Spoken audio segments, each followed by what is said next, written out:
Hello friends, welcome to Creative Medicine. In this lecture, we will learn about. Hello friends, let us now welcome to a new class today. In this chapter, we will learn about anxiety. So, what is anxiety? Anxiety is a feeling of nervousness or sweating. See, if this is a patient, just imagine that you are standing in front of a stage with many people around you. This is a stage with many people around you.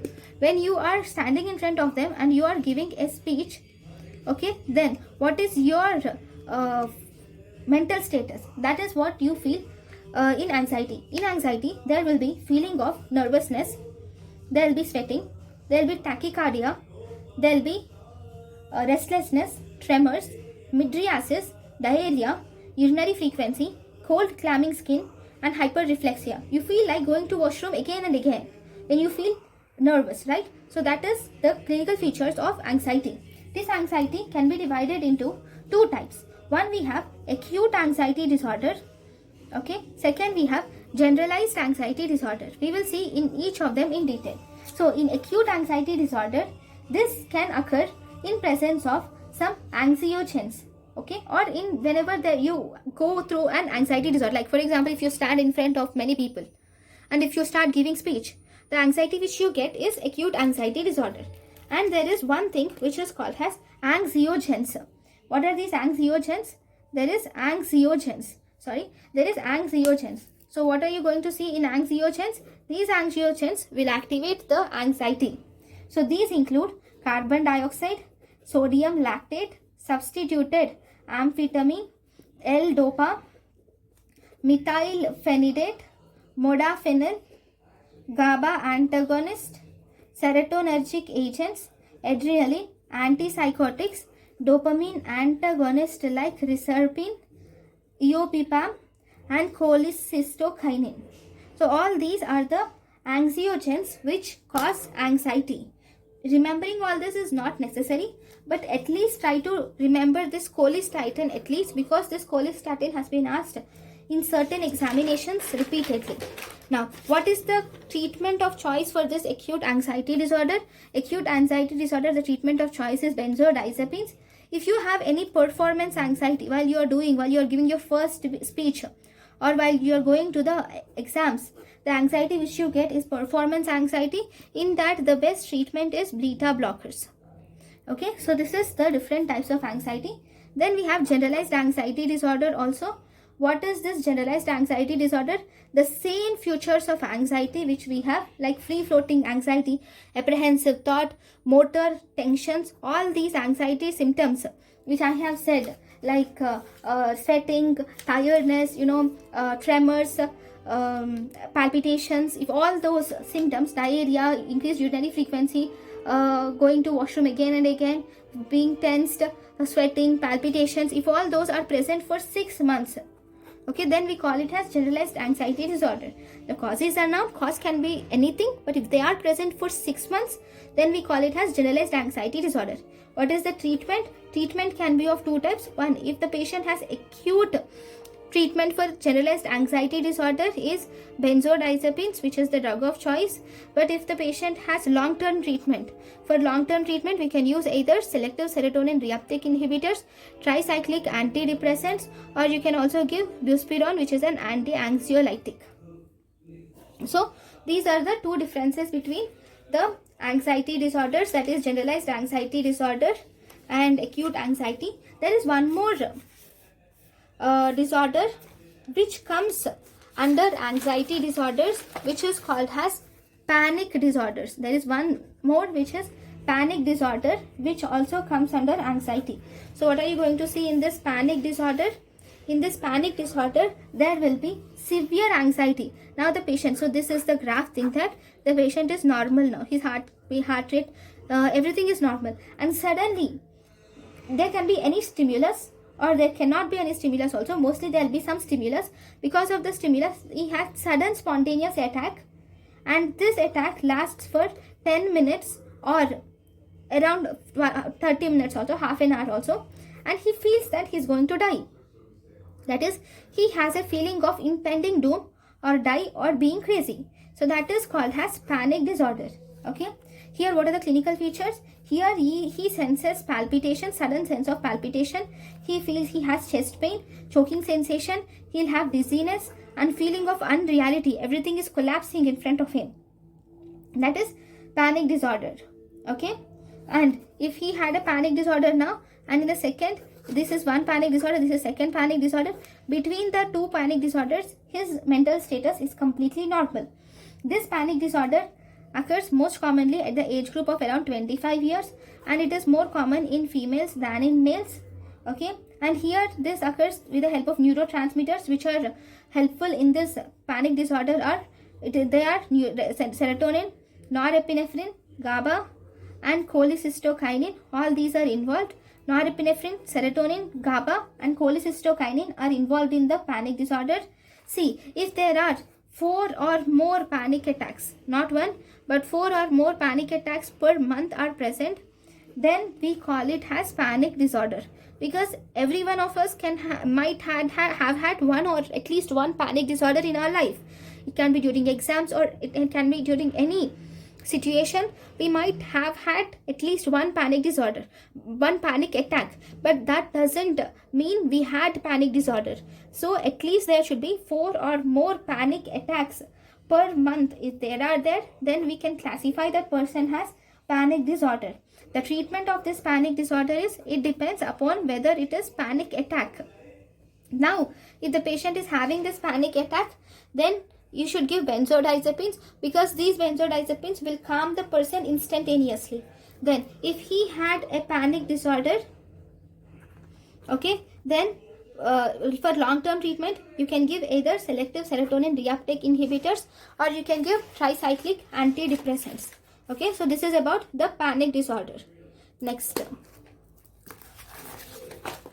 So in the panic disorder, acute anxiety and generalized anxiety disorders come under the anxiety disorders. So there is something called as behavioral therapy which you do for these anxiety disorders. These behavioral therapy are mainly of 2 types.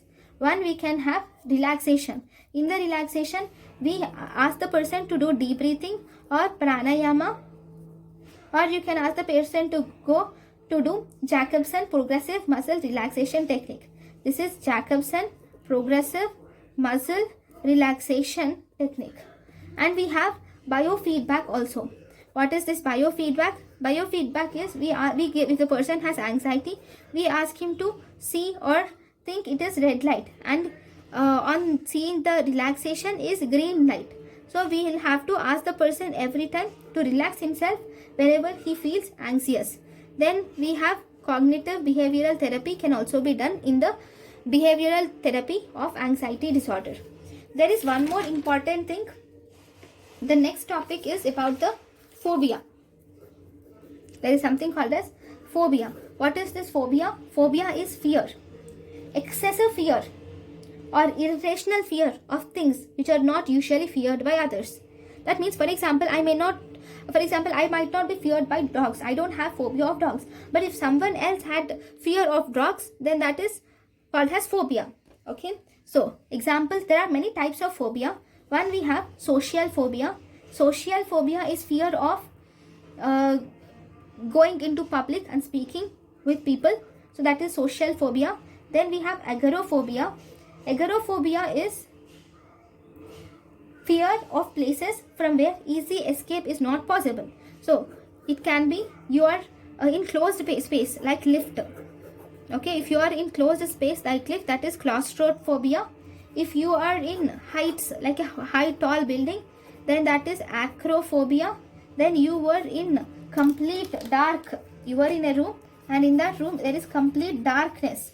Okay, then this phobia is called as Nyctalophobia. Okay, where complete darkness is present.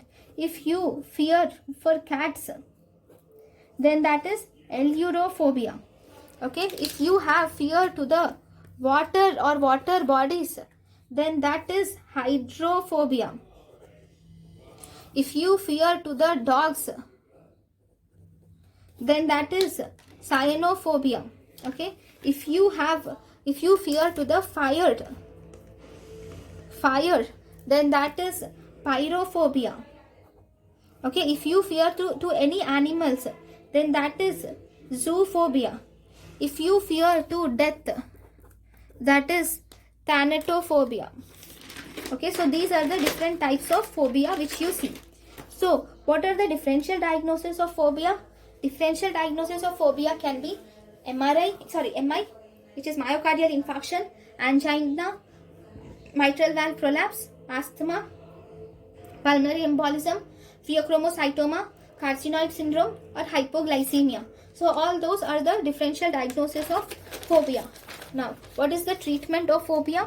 Treatment of phobia is, if you see drug of choice, it is selective serotonin reuptake inhibitors are the drug of choice of phobia. Okay, but you can start them with benzodiazepines plus SSRIs, and then you can taper this benzodiazepines and you can continue the person with SSRIs for the phobia. But this is the drug of choice. But what is the treatment of choice? If you were asked, the treatment of choice for phobia is, it is behavioral therapy. Treatment of choice for phobia is behavioral therapy. We have 3 different behavioral therapies. So one, we have therapeutic graded exposure or exposure and response prevention. So there is an exposure, you will give him the stimulus and you will ask him to prevent the response.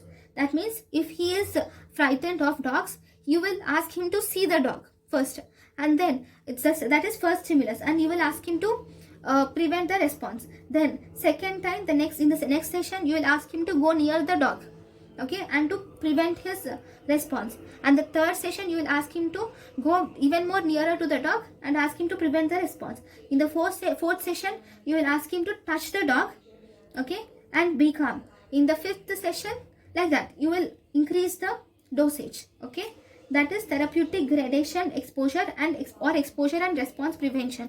Here we do not use any relaxation techniques. No relaxation techniques are used in this therapeutic graded response. Then we have one more thing which is called as systematic desensitization. In this systematic desensitization, you will expose to a stimuli and then you will induce the relaxation by relaxation techniques like progressive muscle relaxation you give, and this muscle relaxation will prevent the response. Okay, that is systemic desensitization in behavioral therapy. Then we have flooding or implosion. In this flooding or implosion, you give a maximum response. So this is the normal exposure, but you give supramaximal exposure. Okay, so at the first time itself, you will ask the dog. You'll put the dog in his lap. Okay, so you give supramaximal exposure of the stimulus, and then that is flooding or implosion. Okay, so this is about phobia. So thank you guys for watching my lecture. In the next class, we will learn about obsessive compulsive disorder. Thank you. Thank you, and thank you for watching.